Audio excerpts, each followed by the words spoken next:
Well, we had Matt Drudge about a month ago in studio, only does an interview every 3-4 years, and I thought that got me excited. But I'm telling you, Donald Trump is our guest, ladies and gentlemen, for the next 30 minutes or so. And obviously, he is a maverick. He's an original. He tells it like it is. Doesn't read off a teleprompter. Neither do I. He's self-made. This whole media operation that reaches 20 million people a week worldwide, conservatively, self-made. That's why I'm so excited. And he joins us from Trump Tower in New York City. He is the leading 2016 Republican presidential contender. Donald Trump, again, joins us. And I've got so many questions. But first off, Donald, thank you for joining us. Thank you, Alex. Great to be with you. I've got so many questions, but you are vindicated. This has got to be the 50th time the last 6 months on the radical Muslims celebrating, not just in New Jersey, but New York, Palestine, all over. What do you have to say? They're still attacking you, though we've got Dan Rather on video. We've got New York Post. We've got Washington Post. We've got, I mean, what's going on here? Well, I took a lot of heat, and I was very strong on it, and I held my line, and then all of a sudden, you know, hundreds of people were calling up my office. I was the other day in Sarasota, Florida, and people are in line, and we had 12,000 people, which is fantastic. And the people were saying, many of the people from New Jersey, 4 or 5 people said, Mr. Trump, I saw it myself. I was there. They talked about Patterson, but they said, I saw it myself, Mr. Trump. I was there. So many people have called in, and on Twitter, @RealDonaldTrump, they're all tweeting. So I knew it happened, and I held my line, and people wanted me to apologize, and we can't do that. People like you and I can't do that so easily. Now, we can do it if we're wrong, Alex. You apologize. I'd apologize if I was wrong. But they were celebrating, and they were celebrating the fall of the World Trade Center. I think that's disgraceful. It is, and that same week you were reporting on that fact, we had 2 different international football games, soccer games, with the Turkish fans and others during the moment of silence for the dead people in Paris chanting Allah Akbar and booing. So did that not happen too? Well, that happened, and everybody saw it. That was a week ago, and the players were out on the field, and they couldn't believe it. They were embarrassed. They didn't know what to do. The coach and the managers, they all apologized, but it happened. Look, we have to deal with reality. And, you know, it all started because I said we need surveillance. We need proper surveillance. We have people that truly are evil, and they're coming from someplace, and you know sort of where they're coming from, at least the vicinity. And I said, we need proper surveillance, whether it's a mosque or any place else. We have to be surveilled, and we have to see what's coming at us, because we're not going to have a country anymore. Between the weak borders that we have, the pathetic and weak borders where politicians are afraid to do anything about it, between all of what's happening with radical, you know, you look at what's going on. You have a president that doesn't even want to talk about, you know, the radical Muslim stuff. He doesn't want to mention the word. He doesn't want to say it. But you look at what's happening where we have a president that's over there celebrating global warming and trying to get everybody excited about global warming, like that's our #1 problem. He considers that to be our #1 problem. And our #1 problem is what's going on, where they want to blow up our cities and they want to blow up our country. That's our #1 problem. And then our #2 problem is crippled America, your #1 New York Times bestseller. We're going to talk about that in a few minutes, but let's continue with the #1 problem. And I agree with you. It's now in mainstream news, Associated Press and others are reporting that it's a secret deal with Turkey, with the Germans, with Merkel, the admitted socialist, to bring in millions of radical Islamists. They admit almost all of them are Sunni, that basically invaded Syria. They're getting their butt kicked by the Russians, so now they want to flee up to the north into Turkey. You said months ago, bomb the oil of ISIS, and the mainstream media laughed because you said the sky was blue again. Now the Pentagon says that's the right thing to do. And now you've come out saying, quote, it looks like that Turkey's on the side of ISIS, close quote. Well, that the next day, the Russians released satellite photos documenting that there are literally thousands of trucks coming up to the border at these huge terminals connected to Erdogan, the president's son, making billions of dollars total off of this. Again, you're in trouble for saying the sky is blue. Well, I was right about that. I was right in saying in a book that I wrote, you covered it really nicely, I appreciate it, but I wrote a very political book years ago in the year 2000, The America We Deserve, and I said in that book that we better be careful with this guy named Osama bin Laden. I mean, I really study this stuff. I really find it very interesting, and even though I'm a businessman, I always have been involved in politics. I said, We better be careful with Osama bin Laden. There's a guy named Osama bin Laden. Nobody really knew who he was, but he was nasty. He was saying really nasty things about our country and what he wants to do to it. And I wrote in the book, 2000, 2 years before the World Trade Center came down, I talked about Osama bin Laden. You better take him out. I said, he's going to crawl under a rock. You better take him out. And now people are seeing that. They're saying, you know, Trump predicted Osama bin Laden, which actually is true. And then 2 years later, a year and a half later, he knocked down the World Trade Center. And I talked about terrorism in that. That was before terrorism as we know it today. I said, we better be careful. That's going to happen. It's going to be a big thing. And it certainly is a big thing. So with the oil, and I'm glad you brought it up, but as you know, for 3 years, I've been saying you better take out the oil, because if you don't take the oil, it's going to be a problem. So we shouldn't have been in Iraq. But once we got there, the way we came out was horrible. And I said, take the oil. Then we didn't take the oil. So ISIS got the oil. And as you know, Iran is getting the oil, because Iran is going to take over all of Iraq. You know, we made one of the worst deals in the history of our world when we gave them $150 billion and virtually we gave them keys to nuclear weapons. One of the Mr. Trump, I hate to interrupt you. You are the leading presidential frontrunner with the Republicans, gaining a huge lead as you don't back down. But I've got to just back you up again, because the more I research what you've actually said and done, it's amazing. You were the only leading American figure who openly said, do not go to war in Iraq. They had almost, 90% votes in Congress for it, bipartisan. You said, don't do it. Iran will take over. You said, I mean, look, you can say that today, and everybody can say that, but you said that in 2001, 2002, 2003, when it was very unpopular, because you've done your research and had good advisors. How did you know that when almost no one else did? Well, first of all, I'm the most militaristic person there is. I'm going to build if I win, I'm going to make our military so strong, so powerful that nobody's going to mess with us. We're going to take care of our vets and all of that. But I have to tell you, you have to know, if you're going to go to war, you have to do it properly, and you have to know what to do. I viewed it as this: Iran and Iraq were the same in terms of strength, and they're constantly fighting. That's all they do, is they fight, right? They go to war all the time, and they'd move 10 feet left, 10 feet right, 10 feet left, then they'd rest. And then they'd start it again 4 years later. This has been going on for forever. And this is the way it is. I said, if you take out Iran or if you take out Iraq, either one, you're going to destabilize the Middle East. Well, we took out Iraq. And by the way, Iraq has the second largest oil reserves in the world. People don't even know that. So we gave, incredible. We took out Iraq. I said, you're going to destabilize. Well, and I said, and you'll know this, and you know this, and I appreciate what you just said, then Iran is going to come in and Iran is going to take over Iraq. And they're just taking it over right now. As we speak, they're taking it over. Iran is running Iraq, and very soon will be virtually going to be totally running Iraq, especially after all of the deal we just made, which is the worst. So I said, keep the oil.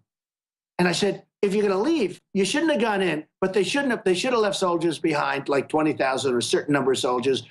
But if you're going to leave, take the oil. And I've said it.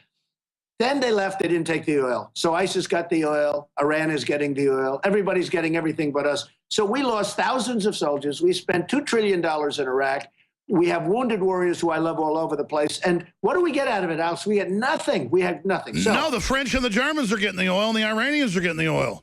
And you know who the #1 customer for the oil is? Guess what? China. That's right. How smart is China? They outsmart us on every level militarily. They outsmart us on trade, we have a $450 billion trade deficit with China. Let me ask you this. You're a top business guy, on your own from nothing. How did China get 97% of rare earth minerals in the world? How is the United States or nobody else even trying to get rare earth minerals when it's what goes in the smartphones, the computers, trillions is made a year? How did we just give them the global market in that? That's crazy. Well, what a lot of people don't know, Afghanistan. Now, Afghanistan's a place we can go in because, you have Pakistan and you have nuclear weapons and a lot of things going on there. But we go into Afghanistan, we're fighting, tremendous mountains and ridges. We're fighting on one side. And you know who's got their excavators on the other side? China, taking out all the minerals. Afghanistan, nobody knew this. Afghanistan is rich with minerals, not oil, but minerals. Lithium, everything. And China is taking out all the minerals. And here we are fighting. We have trillions. We have like $1 trillion in Afghanistan, and we get nothing out of it. And we're going to end up leaving and keeping a couple of thousand soldiers there and this and that. We get nothing. China is taking out the minerals. They're the buyers, the big buyers at very, very low prices of, as you know, of the oil in Iraq and probably in Syria. But China is a big buyer of the oil. But one thing with the oil, it's because you've covered it, For 3 years, I've been saying hit the oil because ISIS is getting strong, and they're no JV, as the president said, and they're certainly not contained. But I said hit the oil and hit them hard. And they laughed at me. And they would put generals on television saying, no, that strategy wouldn't work. Well, after Paris, they started hitting the oil. And it does work. The problem is we've given them a 2-year edge. They have billions of dollars. The Russians started hitting the oil for 1 month, and ISIS is already rolling over. So Putin is following your strategy. You know Vladimir Putin well. We should have done it 2 years ago, Alex. That's the only problem. Donald Trump joins us live. Can you speak to, as president, what your relationship would be with foreign leaders and what you know about Vladimir Putin? Because all I know is, why are we starting a fight with Russia when they're not doing anything to us? Right. Well, number one, and just to finish on the oil, by the way, I say hit the oil, but we should keep the oil. In other words, we should keep. We'll get ExxonMobil. They'll go in. We'll get other of our oil companies. We'll get some of the great oil companies. We bid it out. We should keep the oil. You know, in the old days, to the victor belong the spoils, right? We don't have that. We go in, we fight a war, and we leave. We get nothing, except we get debt and we get deficit. That's all we get. I think I get along great with people. I mean, I will probably get along well with him, and if I don't, somebody else will, and who knows? You know, he's a difficult cookie. He's tough and he's smart. I was on the show 60 Minutes with him recently, not together. I mean, they did him and they profiled me at the same show, which was we were stablemates, right? But I think I'd get along very well with him. I think it'd do fine. Look, here's the thing. We lose with every country, and yet we don't get along with any countries. China is killing us. Everybody's killing us. China's just beating us to a pulp and trade. Japan, Mexico is killing us, and yet we don't get along with anybody. With me, they're not going to get so rich. Believe me, they're not going to get so rich at all. We're going to take back our jobs. We're going to take back our manufacturing. We take back our base, but they'll like us more than they do now. Sort of amazing. Well, Donald Trump, let me say this. My audience, I'd say 90% supports you, okay? Right. And you definitely have shown your knowledge of geopolitical systems. Hillary and others have been demonizing you for saying radical Muslims celebrated on 9/11, but she got caught a few years ago claiming that she got shot at in Bosnia, in the air, on the ground. They have video of it all. None of it happened. She admits she lied. If you did that, you'd be done. But you wouldn't do something like that. You don't steal glory from our veterans. But they demonize you for made-up scandals every day, trying to see what'll stick. And then you got Hillary involved in Benghazi. You've got them involved in everything. And people love you for tough talk. Is it not time for impeachment hearings against Obama? I mean, what do we do politically to really try to prosecute Hillary Clinton? Well, you remember this. The best thing that we have going with Obama is he's got a year left, okay? Because, you know, by the time you do the hearings and everything, I don't... So don't make him a martyr. In a way, you'll make him a martyr. But I don't even say that. You know, one of the things I'm the most disappointed in Republicans, because they go to Washington, they're going to do all this stuff. They're going to impeach Obama. They're going to end Obamacare, which has to be ended. It's a disaster. I don't know if you've seen the premiums. They're going up. It's killing everything. 55%. It's you know, it's going to implode anyway. In 2017, Obamacare blows up. It's over. I mean, it's over, and everybody knows it. And they're doing big stories. Even the ones that were for it are saying, "Uh-oh, this isn't working." Well, the premiums are a disaster. And if you look at anything having to do with Obamacare right now, it's over. But the problem with the Republicans is they'll try and fix it. They'll try, instead of get rid of it, and we can come up with a phenomenal plan that's much better for the people. The people are getting killed with that. So there's so many things to do, Alex. We will do such a good job. There's so many fronts. A number. We'll win on trade. We're going to strengthen our military. We're going to take care of our vets. We're going to get rid of Obamacare. We're going to do so many things. There's so many things that can be done, but we have to use our good people. You know, everybody running against me in terms of even the Republican side, and Hillary certainly, they're all controlled by their donors and their special interests and the lobbyists. Right? I'm putting up my own money. I'm funding my own campaign. Nobody's going to control me. I'm going to do what's right for you and for the American people. Listen, I get it. I mean, you are a true maverick. I understand. You know, you've made tens of millions of dollars. You've hired tens of thousands of people. I mean, I would imagine that as you've gotten older, correct me if I'm wrong, because I know you talked about wanting to serve America decades ago, really all it comes down to is wanting to have a free country for your children and grandchildren. And that's where I want to come to this point next, because I know you're smart, sir, and I know that you also, though, you don't dumb your message down, but you keep it at a mid-level so the general public and the establishment as well can get it. But let's get down to brass tacks. I routinely talk to the top generals, special forces, Pentagon currently, out of the Pentagon, CIA, as I know you do, and we'll just leave it at that. There are a lot of people in this government and also retired who don't want to destroy the country. They really know that we've reached the crossroads where the country's done as a third world nation within a few more years. Forget Donald Trump in 4 years. If this happens, we're done. I mean, we're talking about resurrecting the dead here. We could turn it around right now, as you've said properly. You're dead on, sir. You're right. We could turn it around. All the actuaries, all the numbers show it. But it's got to happen in the next few years or we're done. And there are globalists that want to have a world government, a system run by select crony capitalists using socialism at the grassroots to make people dependent. And I've talked to not just high-level folks that have been in government that are on your team, but separately high-level people in government currently that say there's an internal war going on and that you're a manifestation of that. I don't want to get anything inside baseball with you, but I already know the inside baseball. I know now from top people that you actually are for real and you understand you're in danger and you understand what you're doing is epic. It's George Washington level, and you understand that office. So I want to tell you right now, can you speak about the war for the soul of this country that's happening right now and really tell people what's happening and commit to people that you won't Ross Perot under death threats and step down when you're in the lead 2 months from the election? Okay, so let me just tell you, Alex, as you know, I'm leading in every poll nationally, in every poll state. I'm leading in Iowa, New Hampshire, South Carolina, the SEC, Texas. I'm leading in Texas, which I love. I love Texas. You know, we were there. Mark Cuban called up. He said, do you want to use the arena? I used it. We filled it up in 3 or 4 days, 20,000 people. In Mobile, Alabama, we had 35,000 people. We had 20,000 in Oklahoma. I'm so into this. And I'm not into it. You know, I could do other things that I would enjoy doing, to be honest with you. No, you're doing a dangerous mission. We understand that. It's not an easy thing. But the key is make America great again. We can make America great again, but if you have to suffer through 4 more or 8 more years of what's gone on in the past and you know, it's just, we're being eaten away. It's eating away at our country. And we can make, in my opinion, we can make America greater than ever before, but we have to get going. It has to happen. We have to get going. And, you know, when you look at the vision, I said Iraq, you agreed with me on Iraq. I said hit the oil. I said a lot of things that turned out to be true, 100% true. And I'm giving credit. I'm given credit by some people. Some people refuse to acknowledge it. You know, they refuse to say. No, you've been absolutely on target. So what I'm asking is, though, can you speak to the crossroads we're at right now, though? Because you've talked about it. Are we at a crossroads to decide whether this country's done or whether we go to the next level? Well, I think that if we don't get it right this time, I think this is going to be the most important election our country's ever had. I mean, you'd have to say George Washington is right there. You know, the couple of pretty important elections, right? But this is certainly in the modern era, this is the most important election our country's ever had.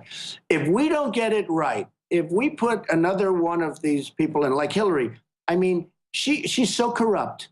She is so corrupt, and she shouldn't even be allowed to run. And frankly, her greatest legacy, she was a horrible Secretary of State. If she runs, I think her greatest legacy will be that she got out of the email scandal. That's what I think. It'll be one of the greatest jobs I've ever seen of getting out of a scandal, because General Petraeus and many others, I mean, their lives have been destroyed for doing 5% of what she did. That's right. So she shouldn't be allowed to run. But, you know, the recent Fox poll that just came down 2 days ago has me beating her head to head, which is very interesting and very good, and beating her soundly head to head. But we have to get it right. Our country can be absolutely, we can turn it around. But I would agree with you, if we don't get it right this time, I'm not sure if you go another 4 or 8 years with the insanity and the stupidity of these leaders, I'm not sure you're going to be able to turn it around anymore. I think it could be over. Right. Donald Trump, the man in the arena, his new book, we're going to talk about in a moment, is exposing the fact this country is being sabotaged by design. Specifically, I don't want to bring up detractors. And it's a question I had early on, but then I did more research, and I understand that you really do want to save this country where your children and grandchildren live. But let's expand on this. There are certain pundits out there saying you played golf with Bill Clinton, and so you had to do business in New York, so you said nice things about Hillary. I get keeping your enemies closer when you're not, in politics. I get it. I understand. I think that's what you did. But tell us specifically, and I don't think this now. I've seen it. I know you're for real. You wouldn't be saying the things you're doing. They're scared of you. The whole system's coming on against you. But promise us that you're not going to drop out at the key moment, keeping all the other Republicans out of view, and then Hillary races to the head or Jeb Bush does. Because as you know, folks are claiming you're a Clinton operative. You know, I've never heard that. I heard it actually a few months ago, but I've hit her harder than anybody times 10. If you look at this. You have. I was a businessman. You know, I've only been a politician for 5 months. I hate to use the term because, it's all You're a talk. statesman. But I've just been doing this for a very short period of time. I was establishment. You know, I was like a guy like you would say Trump is total establishment. And I was a big donor to a lot of different Republicans. But over the years, I've given to Democrats, I've given to Republicans, I've given to everybody because I had an obligation. I was a businessman. One of the magazines recently called me a world-class businessman. The truth is I did. I built an unbelievable company, tremendous assets, tremendous, not only that, iconic assets, very little debt, tremendous cash flow. It's a great company. And by the way, people now see how good when I did the filing. Everyone said, oh, he'll never file, he'll never file. It's almost 100 pages long, and it's an unbelievable company. So I built, which, by the way, the reason I say that, that's the kind of thinking our country needs. But I got along great with Clinton. I got along great with Harry Reid. I got along great with everybody because when I needed them, I didn't want to have argument. I didn't want to have somebody say, well, Clinton doesn't want it to happen. Sure, you're not a loser. You don't get in mindless fights. You move forward with your agenda. But now you see America in trouble, and you're, hey, that's all sidelined now. Donald Trump's not working for Donald Trump. He wants to work for America.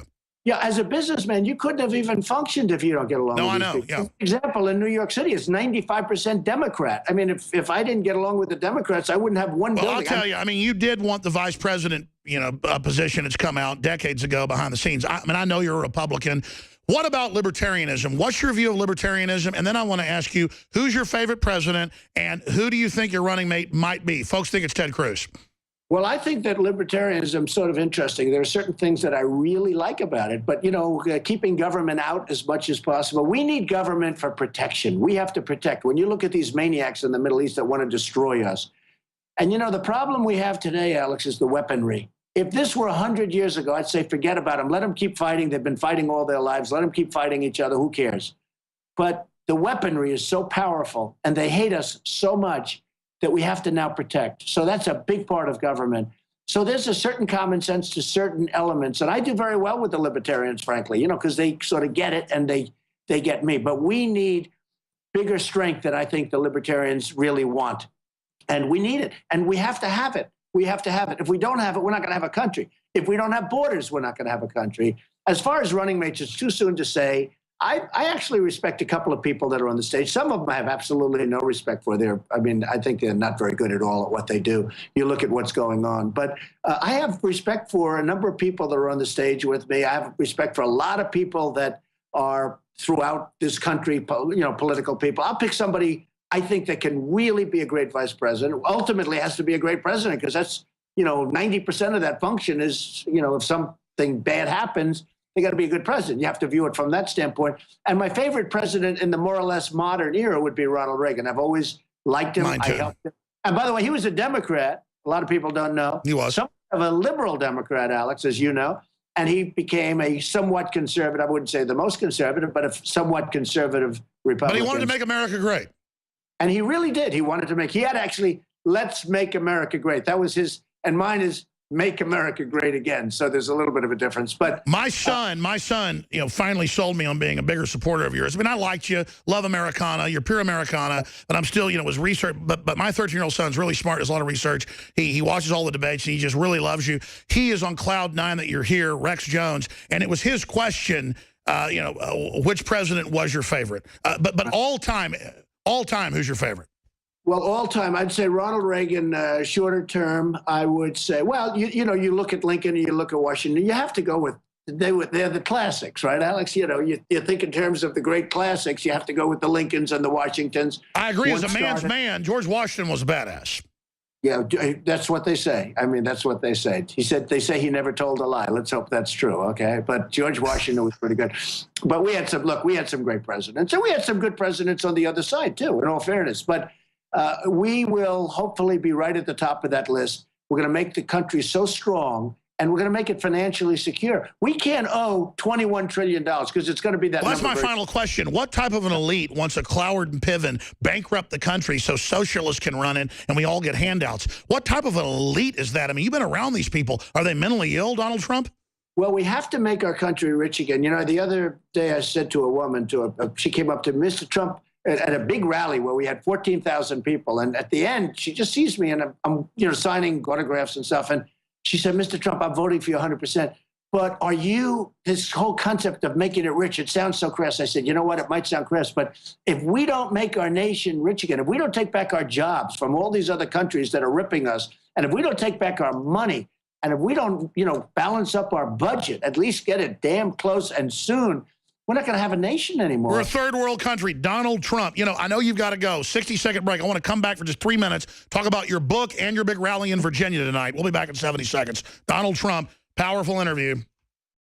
Did you know that only 6 corporations control 90% of what millions of Americans see, hear, and read every single day?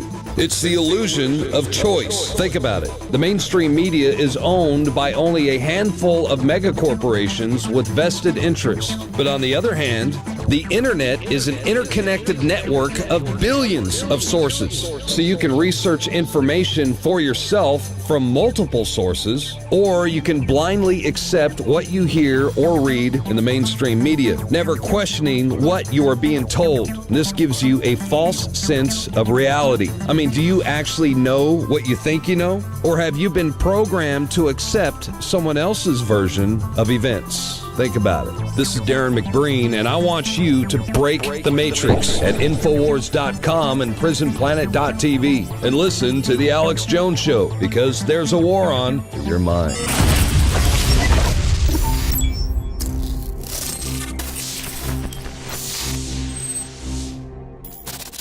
You got to want to be on the top. You got to want to be free, or you're going to be slaves. Donald Trump's agreed to stay a few more minutes with us, and he brought up, somebody that he wanted to thank on air that I want to thank on air. He came in here a month ago. He's been on all these big shows.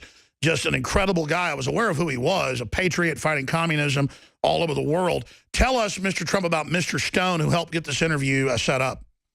Well, Roger's a good guy, and he is a patriot and believes strongly in a strong nation, a lot of the things that I believe in. And, I see him all over television. People like Roger. He's a tough cookie, I will tell you that, but people like him. But he's been so loyal and so wonderful. And he is the one. He really wanted me to do this interview, and I'm doing it. And so we appreciate it, Roger. Well, I knew who he was, but then I did more research on him. This guy literally fought communists all over the world, ran big elections against the Soviet Union in Latin America and Africa and Asia. I mean, and I know he's been friends with you for a long time and advising you. So, again, my respect level went up even more knowing that you're talking to real political operatives, not fake pundits that are on TV. And that brings me to mainstream media. I love the fact, when I first saw it a few days ago, they misrepresented it. They said Trump wants $5 million. Then I read deeper. You said give $5 million to Wounded Warriors before I go make CNN $50 million. That's what you make these shows. Isn't that terrible? They took that statement. I said, give $5 million. I'm going to want $5 million that we're going to give to the Wounded Warriors or the vets, right? Which is the same thing as far as I'm concerned. We split it up because they're making a fortune on these debates, which never had anybody. Fox had 24 million people. They used to get like 1 million. And CNN had the biggest ratings in the history of CNN. And I won't take full credit, but I'll take 99.9% credit. So I said, give me $5 million. I want to give it to the Wounded Warriors. I want to give it to the vets. But a lot of people said Trump wants $5 million. And I said it right in the same sentence, Alex. I didn't say it like... That's how they deceive. I said, I want $5 million that will go to the Wounded Warriors. And they would play it. They even took the tape. The tape is worse than the pen. They can cut it. So they say, give me $5 million, and then they cut it. Nobody knows, what am I doing? I'm asking for money to be on a debate. It's ridiculous. No, I wanted $5 million to go to the Wounded Warriors in particular. And let's see what happens. I don't know. The one problem, Alex, if I didn't go to the debate, then you know what would happen. They'd say he's chicken. I mean, I think I won every debate. But it's true. I mean, I saw one channel made like $40 million off you being on there. They should give all of it to the vets. Well, they should give a lot more than 5, I'll tell you right now. But, the problem is if I say I won't do it, then the people that I'm debating, who frankly been very easy, if you want to know the truth. You can just correct them once you're on stage. Well, the people I'm debating, they'll say, oh, he's chicken, he's chicken, he's chicken. That's the problem with that. But it's hard when you're leading all the polls and then you don't show up to a debate and then they'll be doing numbers on you. But I would love to see money go to the Wounded Warriors. I think it would be so. I agree. What about Crippled America? It's a #1. You got a big rally tonight. Everywhere you go, your crowds just get bigger. I mean, obviously, you're probably going to get the Republican nomination now. Wow, and you're ready for the dirty tricks. 1 minute left, Donald Trump. What do you have to say about your book and what's coming up? Well, first of all, before the book, because you mentioned one thing, I had never heard that, but I am in this to win it. I am not in this to say, oh, gee, I've done a really good job. A reporter called up, a very powerful reporter, said, how does it feel? How does it feel? I said, it only feels, because they said what we've done has never been done before politically. You know, I've been in the poll for 5 months. Since it came out, I'm #1. I said, it's only good if we win. If I don't win, I've wasted a lot of time. That's the way I viewed it. He said, no, you haven't. I said, believe me, if I don't win. Because we can't do anything to make our country great if I don't win. I'll be watching television someplace. It'll be forget it. So I wrote a book called Crippled America. It's doing fantastic business. I don't know if you can see that thing right up there. We can. But it's doing great business. I hope your audience goes out and buys it as Christmas gifts and everything else. And I just want to finish by saying your reputation's amazing. I will not let you down. You will be very, very impressed, I hope. And I think we'll be speaking a lot, but you'll be looking at me in a year or 2 years. Let's give me a little bit of a time to run things. But a year into office, you'll be saying, wow, I remember that interview. He said he was going to do it, and he did a great job. You'll be very proud of our country. Well, I'm impressed. I mean, you're saying you're fully committed. You know, there's no future if we don't take this country back. Donald Trump, I hope you can help uncripple America. Thank you so much, sir. That you will be attacked for coming on, and we know you know that. Thank you. Thank you very much.